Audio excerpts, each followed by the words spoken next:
Once in a while I stumble upon a video game worthy of my time. Shinobi Art of Vengeance is reminiscent of an era when publishers still catered to an entrenched player base, expecting no less than the highest level of quality and difficulty, when humanity still knew how to fight a good fight. Okay, maybe I'm over the top with that last statement, but just by a tiny bit. To make a long story short, this game is tough, in a good way. However, the toughest parts are not the boss fights, but the optional platforming sections. Getting the Dark Katana is optional to finish the game, but in my opinion, this objective is the most challenging and rewarding aspect. And among all the pieces of the broken katana, the last piece is probably the most difficult to get. To get that last piece, keep in mind this memorable advice from Dark Souls: prepare to die.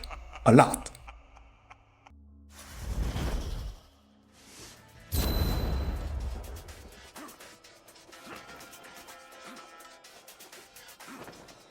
Rushing here will get you killed more often than you would like.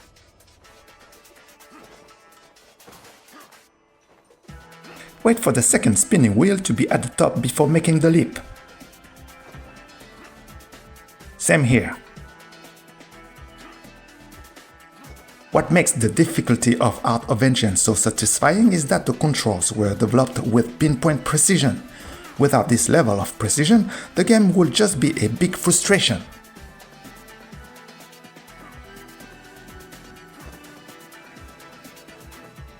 This precision sometimes allows for more than one way to pass many obstacles. I'm sure there are different ways to go through this section, but whatever the game plan is, the window of opportunity to execute it is limited.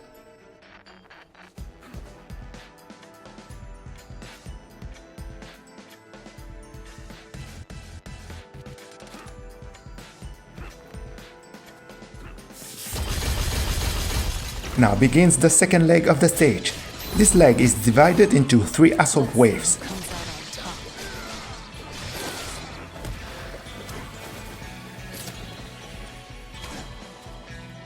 Got you.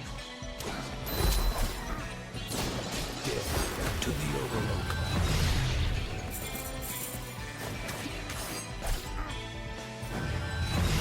The second wave is the hardest.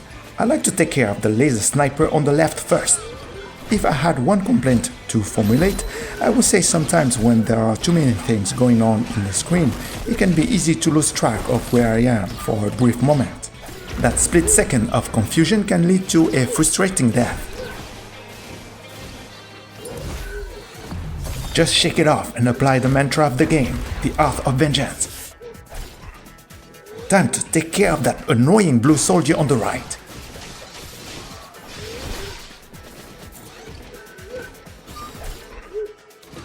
My bad timing gets the robot suicided like Epstein.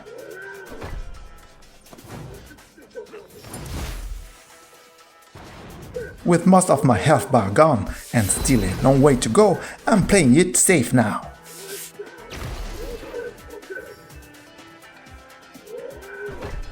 Performing an execution here is a double-edged sword.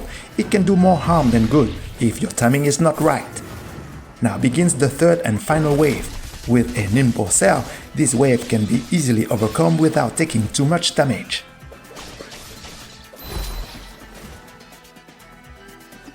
The second leg of the stage is over. Now the good news first. This area will be the respawning point for future unexpected deaths. The bad news is that there is an exception to this reincarnation rule. More on that later. The key to succeed in this section is to be light on your feet. There is some room to maneuver, but any hesitation will be punished.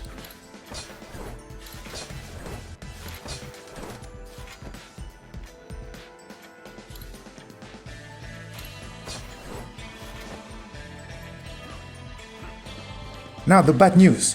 The fire below is not only stressful, death by fire will send you right back to the very beginning of the stage, instead of the respawning point at the end of the second leg. So when faced with a certain death, always avoid death by fire.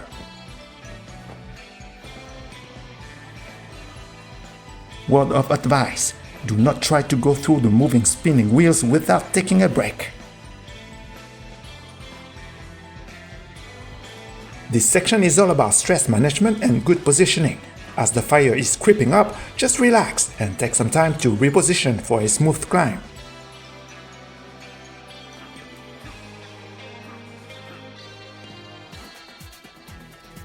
As I said, there is some room to maneuver, but none for hesitation.